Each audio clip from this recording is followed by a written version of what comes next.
के साथ में एक ऐसी घटना का जिक्र करने के लिए जिसने हम प्रत्येक भारतीय को आखिरी 7 दिनों से तो एकदम गूज़बम्स की दुनिया में रखाया हुआ है, एकदम उत्साहित हैं, प्रफुल्लित हैं।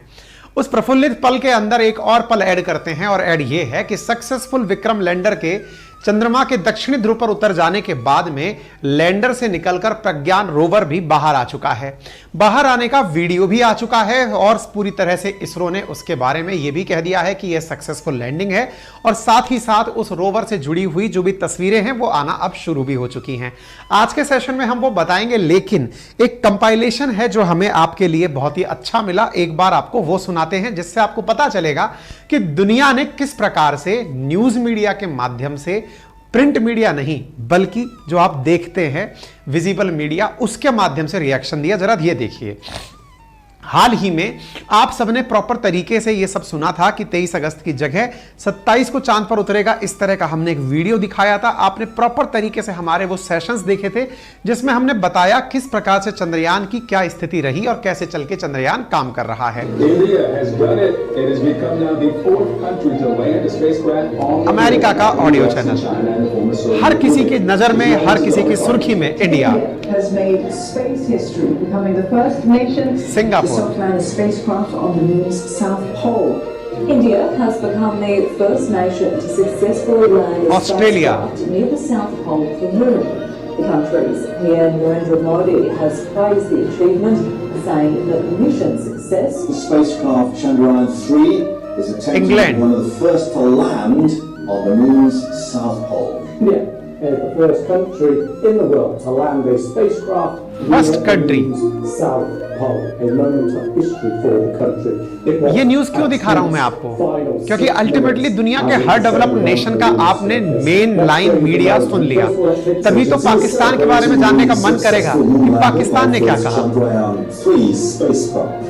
उस पर आएंगे। India's lunar probe Chandrayaan-3 has landed on the moon's south pole. India is the first country to touch down on this part of the moon. दुनिया भर का हर जो भी बड़ा बड़ा देश है उन सब के द्वारा ये खबर कवर की गई। आपके दिमाग में डेफिनेटली ये प्रश्न बना होगा, सर सब कुछ तो दिखा दिया लेकिन आपने पाकिस्तान का रिएक्शन वीडियो अभी तक नहीं लिया। लेंगे, तसल्ली से लेंगे, आज के सेशन में एंड में उसी की चर्चा करेंगे। लेकिन अब प्रज्ञान से जुड़ी हुई जानकारी जान लीजिए। चलिए शुरू करते हैं। तो मेरे प्यारे साथियों, आपके सामने ये प्रज्ञान है, प्रज्ञान रोवर है। इस समय झंडा हमारा चंद्रमा की साउथ पोल के ऊपर लहरा रहा है। एक वीडियो के लिए यहां पर एक तस्वीर इस तरह से बाहर निकल कर आई और एक जरूरी चर्चा है कि first selfie of lander on moon shows rover Pragyan rolling out. हमने आपसे पहले भी कहा था कि विक्रम प्रज्ञान की फोटो खींचेगा और वो फोटो नीचे तक हमारे तक इसरो पर आएगी। वो फोटो आ चुकी है, तभी तो हेडिंग बनी है Chandrayaan-3 lander on the moon. पाक का इस पर क्या रिएक्शन रहा है सेशन में कंटिन्यू करते हुए बताया जाएगा। 6 पहियों वाला 26 किलोग्राम वाला प्रज्ञान रोवर बाहर आने का ये पहला वीडियो कुछ इस प्रकार से बाहर आया, जिसमें कि रोवर उतरते हुए जा रहा है, सरफेस पर सक्सेसफुल लैंडिंग कर रहा है। शाम 6:04 पर चंद्रमा पर जब हमारा लैंडर उतरा था, उसके बाद इसरो ने अपडेट दिया और कहा सब कुछ बढ़िया चल रहा है, सारी चीजें जैसी भी हैं। लैंडर के साथ लगे हुए जो पेलोड से एल्सा, रंभा, चेस्ते सब बहुत अच्छे से काम कर रहे हैं। रोवर की मोबिलिटी बहुत अच्छे से है, जैसा चलना चाहिए वैसे काम कर रही है। और जो शेयर पेलोड लगा हुआ है प्रपल्शन मॉड्यूल पे, वो भी पूरी तरह से ऑन कर दिया गया है। इसरो ने बकायदा इसका वीडियो भी जारी किया। इन्होंने बताया कि किस प्रकार से लूनर सरफेस के ऊपर यहां पर हमारा लैंडर उतरा है। ये पूरा की पूरा जब लैंडर उतर रहा था उस समय लैंडर से जो वीडियो बनकर आ रही थी वो देखिए। ये देखिए, ये रोवर हमारा उतरा लैंडर से निकल करके और ये निकल करके इसकी सरफेस पर अगर आप ध्यान से देखें तो देखिए यहां पर ये अशोक इसरो बना हुआ दिखाई दे रहा है। व्हील को अगर आप ध्यान से देखेंगे तो आपको व्हील पर इसरो दिखाई दे जाएगा और ये यहां पर चलते हुए निकल गया है। आप एक बार फिर से इस वीडियो को ध्यान से देखें, हम आपके लिए चलाना चाहेंगे। जो आप देखना चाह रहे थे वो देखिएगा, क्योंकि आपको इसरो और अशोक स्तंभ वहां देखना था।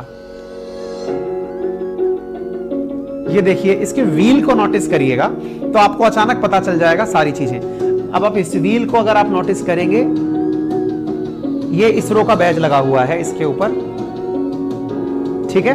तो यहां पर इस प्रकार से ये जो 6 पहिए का रोलर है हमारा यहां पर उतर चुका है। चांद की मिट्टी पर अशोक स्तंभ और इसरो के लोगों की छाप भी छूट गई है। रोवर 12 दिनों में लैंडर के आसपास आधा किलोमीटर के क्षेत्र में घूमेगा। रोवर पर 2 पेलोड लगे हैं जो पानी और अन्य कीमती धातुओं को खोजेंगे। देखिए मार्केट में ना इस वजह से गजब न्यूज बनकर आ चुकी है। क्या बनकर आ चुकी है कि रोवर उतरा जो है वो अपने साथ साथ वहां करने क्या गया है। लोगों में बड़ी क्यूरोसिटी है, जिस जगह कोई नहीं गया, इंडिया वहां गया है, वहां जाकर हम ऐसा क्या खोजने वाले हैं। तो मेरे प्यारे साथियों, साउथ पोल के बारे में कहा जाता है कि वो पूरी तरह अभी अनएक्सप्लोर्ड है, वहां पर किसी ने कोई भी जानकारी नहीं जुटाई है। भारत पहला देश है जो वहां गया है। ऐसी कयास लगाए जा रहे हैं कि चंद्रमा पर पानी के बारे में भी भारत ने ही रिपोर्ट किया था। चंद्रमा के दक्षिणी ध्रुव पर, जो कि आज तक कोई भी देश जहां नहीं पहुंच पाया, वहां पर बड़ी मात्रा में मिनरल्स पाए जाने की, गोल्ड पाए जाने की, ऑयल पाए जाने की संभावनाएं लगाई जाती हैं। इतना ही नहीं, बहुत सारे महंगी धातुओं के भी दक्षिणी ध्रुव पर पाए जाने के कयास लगाए जाते हैं।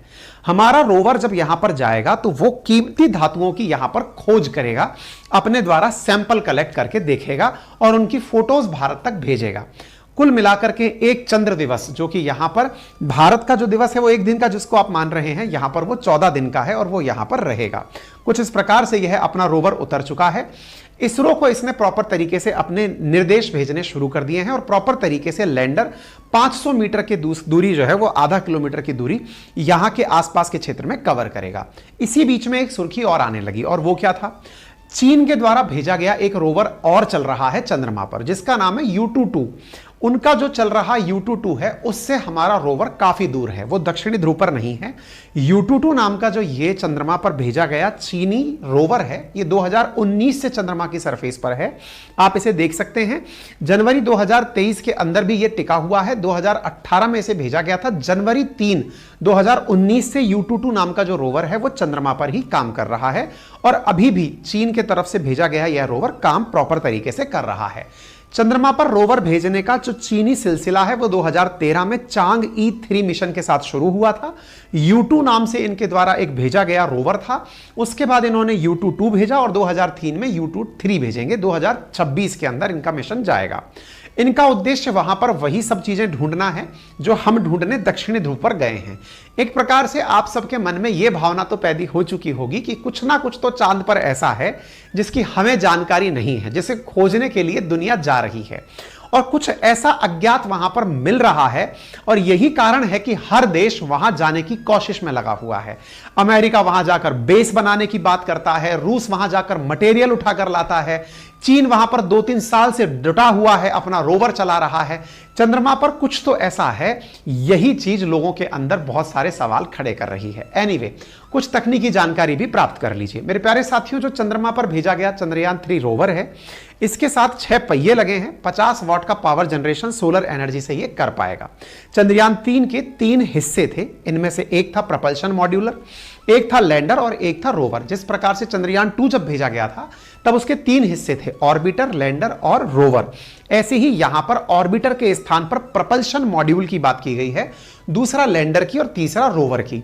साथियों, एक शब्द बार बार यूज में आता है, दैट इज पेलोड। पेलोड का मतलब क्या है? पेलोड असल में आसान भाषा में अगर कहा जाए तो सूचना एकत्र करने का सोर्स है जो आपने अंतरिक्ष में भेज दिया है। हमारे द्वारा जो भी जानकारी प्राप्त करने के संसाधन अंतरिक्ष में छोड़े गए, समझिए वो पेलोड हैं। इवन हमारा सैटेलाइट इटसेल्फ एक पेलोड है जब हम भेजते हैं अंतरिक्ष में। तो समझिए कुछ वैसी ही हमने ऐसे फीचर्स लगाकर इनके साथ भेजे हैं जो जानकारियां हम तक भेज रहे हैं। ठीक है, हमारे पास में जो ये 3 चीजें हैं, प्रपल्शन मॉड्यूल, लैंडर और रोवर, इन सब के ऊपर कोई ना कोई पेलोड लगा हुआ है।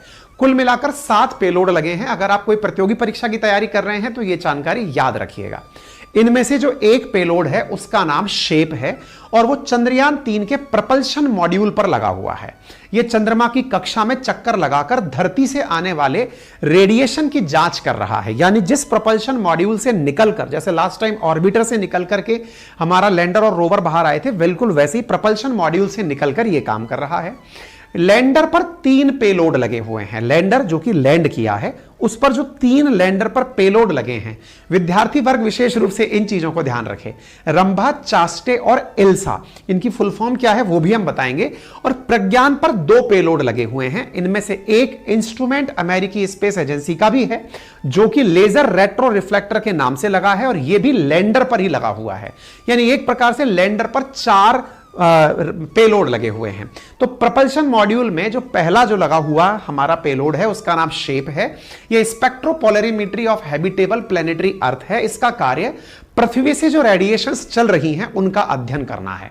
विक्रम लैंडर पर जो लगे हुए पेलोड्स हैं उसके अंदर रंभा एलपी, चेस्टे और इल्सा लगे हुए हैं, और इसी के साथ साथ अमेरिका द्वारा भेजा गया वो पेलोड लगा है जो कि डिस्टेंस नापने का काम कर रहा है चंद्रमा से धरती की।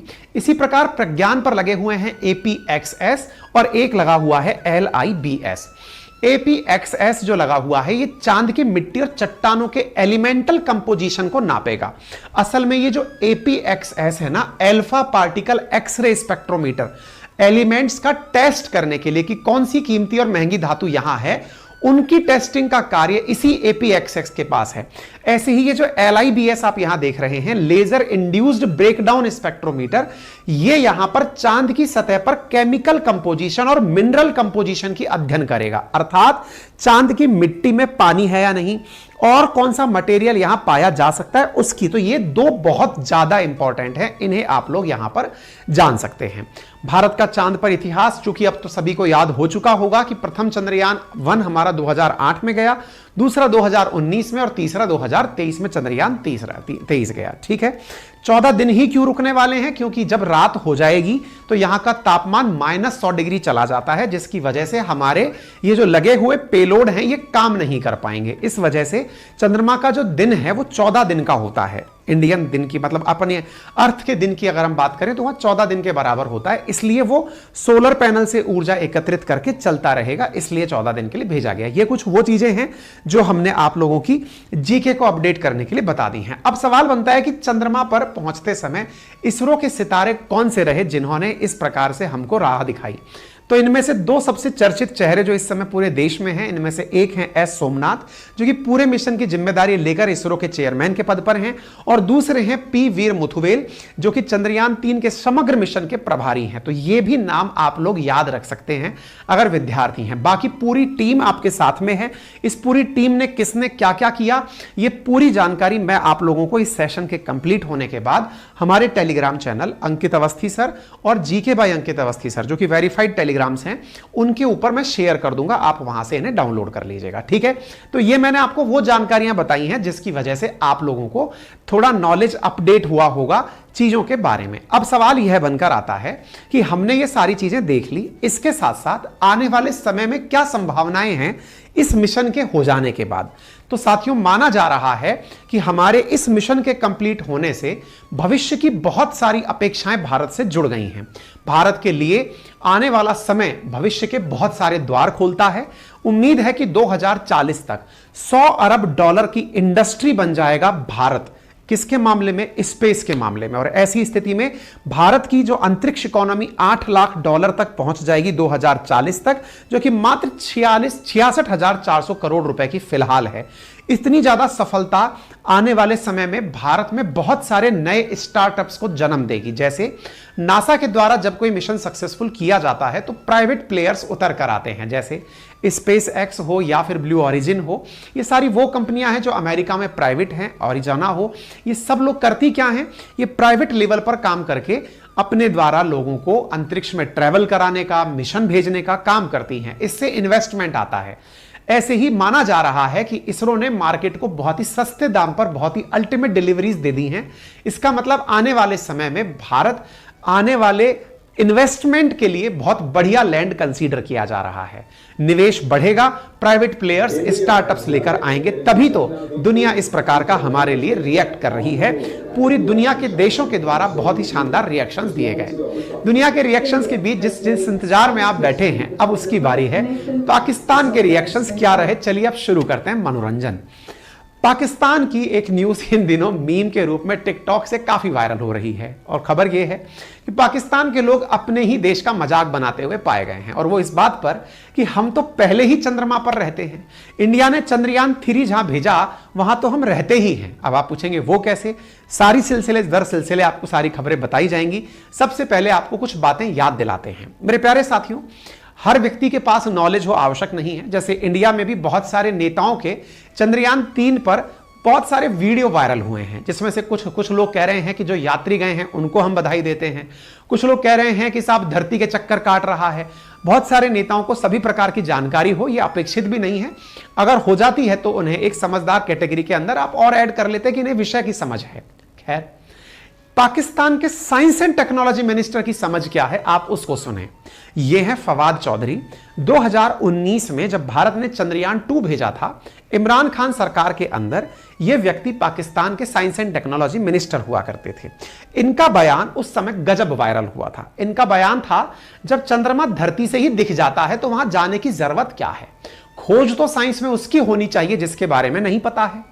हालांकि भारत तो उसी तरफ जाकर के लैंडिंग किया है जहां किसी को नहीं पता है, लेकिन इन जनाब का कहना था जब सब कुछ पता है कि चांद कितना किलोमीटर पर है, कितना लॉन्गिट्यूड, लैटिट्यूड, एल्टीट्यूड क्या है, सब तो पता है, तो क्यों भेजा जाए। जरा इस बयान को सुने। हमारा ministry of science and technology में हमारा एक पॉइंट ऑफ व्यू है। हमारा पॉइंट ऑफ व्यू ये है कि आप इतने पापड़ नहीं बेलने की जरूरत है, इतने पापड़ बेलने की जरूरत नहीं है। आ जाता है, एग्जैक्टली उसकी लोकेशन पता होती है, ये पता होता है कब उसकी बर्थ हो रही है, किस टेरिटरी में उसका क्या एल्टीट्यूड होगा, एग्जैक्टली पता होता है। इनका यह बयान खूब वायरल हुआ, लोगों ने मजे लिए कि चांद पर झंडा गाड़ना और झंडे पर चांद होना, उसका यही फर्क है। पाकिस्तान के साइंस एंड टेक्नोलॉजी मिनिस्टर 2019 में यह हुआ करते थे जब हमने चंद्रयान 2 भेजा था। इनसे लोग पूछ रहे थे कि पाकिस्तान कब कुछ क्या करेगा। कोई बात नहीं साहब, हमारा चंद्रयान 2 फेल हो गया। चंद्रयान 2 फेल हो गया तो इन्होंने हमारे कैसे आनंद लिए, अब आप वो देखिए। यह नाम है फवाद चौधरी, जिनके बारे में विकिपीडिया पर प्राप्त जानकारी है बुलडॉग के नाम से। लोग इन्हें कुत्ते की एक नस्ल के साथ लिखते हैं, पाकिस्तान में नाम है बुलडॉग। खैर, कुत्ते से तुलना जिस वैज्ञानिक तुल्य मंत्री की जा रही है, उसका साइंस को लेकर क्या समझ है, यह 2019 में काफी वायरल हुआ।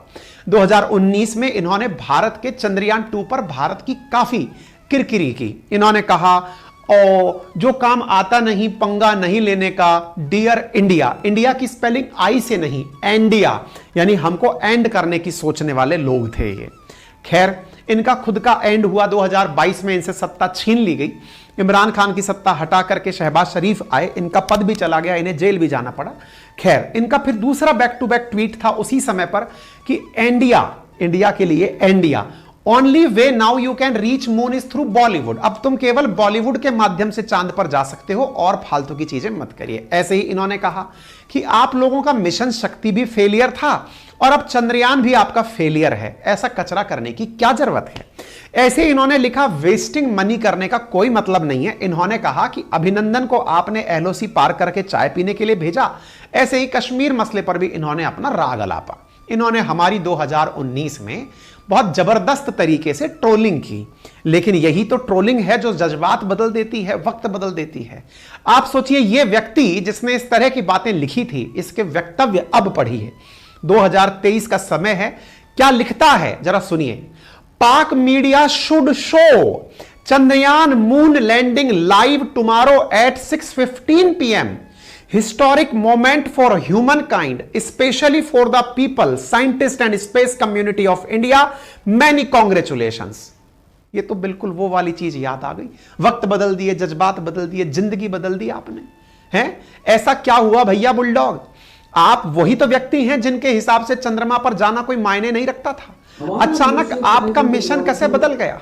आप तो भारत की बड़ी फिरकी ले रहे थे, अचानक आपके साथ क्या हुआ?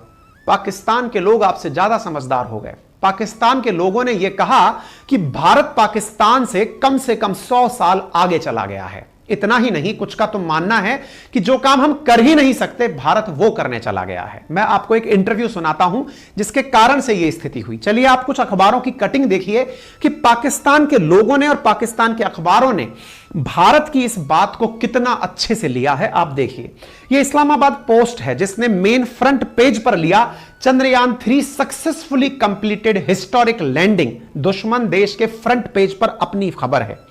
डॉन वहां का प्रमुख अखबार, उसकी हेडलाइन है, India becomes first nation to land near moon's south pole. यह हमारा दुश्मन राष्ट्र है जिन्होंने अपने यहां पर हेडिंग दी। द न्यूज उसने अपने मेन पेज पर हेडिंग दी। यह दर्शाता है कि पाकिस्तान की आवाम भारत की तरक्की से कितना खुश है। और इतना ही नहीं, शायद वही आवाम है जो कभी ना कभी भारत का हिस्सा रही है। आज उसे यह मलाल है कि काश हम भी भारत के साथ होते तो गर्व से अपने भी स्टेटस पर लगा पाते कि भारत ने जो अचीवमेंट किया है वो हमारा है। खैर कोई नहीं, बच्चा हमारा है तो बच्चे के घर में जो भी लोग रह रहे हैं वो सब लोग चाहते तो दिल से यही होंगे। चलिए आपको कुछ इंटरव्यूज सुनाते हैं जो कि प्रेस ट्रस्ट ऑफ इंडिया के द्वारा जारी किए गए हैं, जहां पर पाकिस्तानीज कह रहे हैं कि वो 100 साल पीछे चले गए। हम 100 साल पीछे हैं। आज से 100 साल बाद हमारा मून के ऊपर जाके कोई सैटेलाइट वो भी कोई उम्मीद नजर नहीं आ रही। उसकी वजह ये है कि हमारे जो हुकूमत है वो आपस में ही लड़ रही है, मतलब एक दूसरे के ऊपर ताना बाना हो रहा है। एक कह रही है इसने चोरी की है, दूसरा कह रही है अवाम को रिलीफ तो कोई नहीं मिल रहा। इंडिया चांद की ओर पहुंच गया। मैं हैरान रह गया, देखिए यहाँ पे बेल और यहां के लोग अपने ही देश को कोस रहे हैं और वो कह रहे हैं इंडिया चांद पर पहुंच गया और हमारे राजनेता आपस में। ये व्यक्ति दुबई में जॉब किए हुए हैं। इनका कहना है कि मैं दुबई रहा हूं, वहां पर जो इंडियंस आते हैं उनका स्टडी का लेवल, नॉलेज का लेवल बहुत ऊपर होता है। दुबई मेरा भी जब जाना हुआ मैंने भी नोटिस ये किया, पाकिस्तान के मतलब ये पकड़िए कि दुबई में अगर 100 लोग ड्राइवर हैं तो शायद 85 से 90% ड्राइवर्स वहां पर पाकिस्तानी हैं। अगर वहां कारीगर हैं, मजदूर हैं, बड़ी मात्रा में वहां पाकिस्तानी हैं। लेकिन वहां पर कोई होटल का मालिक है या फिर वहां पर कोई बड़े उद्योग धंधे को रन कर रहा है, बिजनेस कर रहा है, इंटरनेशनल ट्रेड कर रहा है, गोल्ड ज्वेलरी शॉप लेकर बैठा है या फिर बड़ी कंपनीज में आईटी सेक्टर में कोई काम कर रहा है, तो वहां पर वो इंडिया का व्यक्ति है। कुछ इस प्रकार का डिस्क्रिमिनेशन पाकिस्तानियों को महसूस हुआ जो कि इनके वीडियो से बाहर निकलकर आ रहा है। इतना ही नहीं, पाकिस्तानियों ने तो अपने देश की मजाक टिकटॉक पर भी खूब बनाई। उन्होंने यहां तक लिखा, हम तो ऑलरेडी चांद पे रह रहे हैं, आपको नहीं पता? नहीं मतलब हम कहते हैं हम तो चांद पे नहीं रह रहे हैं। चांद पे पानी है? पानी नहीं है। अब इधर भी नहीं है। वहाँ पे गैस है? नहीं गैस इधर भी नहीं है। वहाँ पे बिजली है? नहीं। ये भी देखे लाइट नहीं है इधर भी। तो पैसे लगा के इनका मतलब ये सरकाजम है। पाकिस्तान के लोग अपने देश का आनंद ले रहे हैं और कह रहे हैं कि देखिए वहां चांद पर इंडिया वाले पैसे लगाकर पहुंच रहे हैं, हम ऑलरेडी चांद पर ही रह रहे हैं, ना हमारे पास पानी है, ना हमारे पास गैस है, ना हमारे पास बिजली है। इंडिया पैसे से वहां पहुंच रहा है, हम तो पहले चांद पर रह रहे हैं। चलिए ये भी अच्छा है, चाहे आप इसे अंगूर खट्टे मानिए या फिर इसको सरकाजम मानिए, लेकिन पाकिस्तान के लोग भारत के साथ थे इस विषय पर। उन्होंने भी साइंस को सेलिब्रेट किया। उन्होंने बहुत सारे वीडियोस हैं, यही नहीं और भी एक ऐसा ऑडियो वायरल हुआ जिसमें कि भारत के शायद 140 करोड़ भारतीयों में अगर आज कोई मौत के मुंह में भी जाने बहुत सारे मतलब पाकिस्तान में इस विषय को बहुत सेलिब्रेट किया गया कि इंडिया के लोगों ने इतना जश्न मनाया। इवन इतना ही नहीं, पाकिस्तान के लोगों ने यह तक डिमांड किया कि इस लाइव लैंडिंग को वहां के न्यूज चैनल्स के द्वारा दिखाया जाना चाहिए। जिस तरह से हमने अपनी पाठशाला अंकित इंस्पायर इंडिया पर लाइव लैंडिंग दिखाई थी, ऐसे ही पाकिस्तान के अंदर लोगों ने यह डिमांड करी ताकि पाकिस्तानियों में मोटिवेशन आए कि जो इंडिया कर सकता है वो हम भी कर सकते हैं, मोटिवेशन के लिए। और ये देखिए, अक्सर हम भी जब अपने सेशंस कर रहे होते हैं, आप सबसे भी एक सिंपल सी बात करते हैं और वो यही है, भारत का पाकिस्तान के साथ, भारत का चीन के साथ, भारत का अमेरिका के साथ, रूस के साथ, जैसा भी संबंध हो, लेकिन हमें जो सीखना है हमसे ऊपर वाले से, वो यही सीखना है कि जो ये काम कर सकते हैं वो हम क्यों नहीं। अक्सर हम चीन के बारे में यही एक लाइन आपसे दोहराते भी हैं और बोलते भी हैं कि चीन हमारे साथ साथ हमारे बाद आजाद हुआ और आज हमसे कई गुना बड़ी इकोनॉमी बनकर बैठा है। ये इंडियंस के लिए अपने आप में एक लेसन है। इसीलिए कहते हैं जब खुश होना हो अपने से नीचे वाले को देखना हो देखिए, और जब मोटिवेट होना हो तो अपने से ऊपर वाले को देखिए। भारत के लिए रेफरेंस में जब हमें खुशी लेनी होती है, मनोरंजन लेना होता है, तो हम देखते हैं पाकिस्तान को, और जब हमें मोटिवेशन लेना होता है तो हम देखते हैं चीन को, क्योंकि ये हमारे साथ ही हमारी जैसी स्थिति में उठना शुरू किया था। आज हमसे कम 5 गुना बड़ी इकोनॉमी बनकर खड़ा है। ऐसी स्थिति में बड़ा पॉइंट यह भी होगा, चीन का सर क्या रिएक्शन आया वो बताइए। तो चलिए चीन के रिएक्शन की बात बताते हैं। चाइना ने भारत के लिए कहा कि अब भारत और चीन मिलकर के दुनिया को बहुत कुछ दे सकते हैं, और ऐसी स्थिति में ब्रिक्स हो या एससीओ हो, इन दोनों ही चीजें, देखिए ब्रिक्स वाला जो समिट है उसमें भी चाइना और भारत कॉमन है, और एससीओ में भी भारत और चाइना कॉमन है। बोले हम लोग मिलकर के दुनिया को बहुत कुछ सिखा सकते हैं, और यह बहुत अच्छी बात है। ग्लोबल टाइम्स जो इंडिया की अक्सर मजाक लेता है, हमको हमारे ऊपर तलखी कसता है, उसने अपने द्वारा लिखी गई बातों में यह कहा कि चीन के इस मुखपत्र में लिखा कि भारत की सहायता पर चीनी विशेषज्ञों ने खुशी व्यक्त की और कहा कि दोनों देश उभरती हुई अर्थव्यवस्था हैं, दोनों ब्रिक्स और एससीओ के सदस्य भी हैं। दोनों पक्षों के बीच गहरे अंतरिक्ष में सहयोग की व्यापक गुंजाइश है। अंतरिक्ष खोज और मानव युक्त मिशन के लिए डेटा साझा करना, अनुभव बांटना और अंतरिक्ष यात्रियों की ट्रेनिंग पर दोनों देश साथ मिलकर काम कर सकते हैं। इसका मतलब हमारे लिए चीन, जो कि ऑलरेडी हमसे पहले चांद पर अपना रोवर भेज चुका है, हालांकि दक्षिणी ध्रुव पर नहीं भेजा हुआ है, आज के समय पर जब हम सेम चीज की टेक्नोलॉजी रखते हैं, ऐसी स्थिति में आने वाले समय में हमसे ऊपर, चाहे नासा हो चाहे फिर वो चाइना हो, आने वाले समय में जब ये हमें अपना अनुभव साझा करेंगे तो निश्चित ही भारत के लिए गौरवशाली पल होगा। तो आपकी इस विषय पर क्या राय है, जरूर कमेंट बॉक्स में रखें।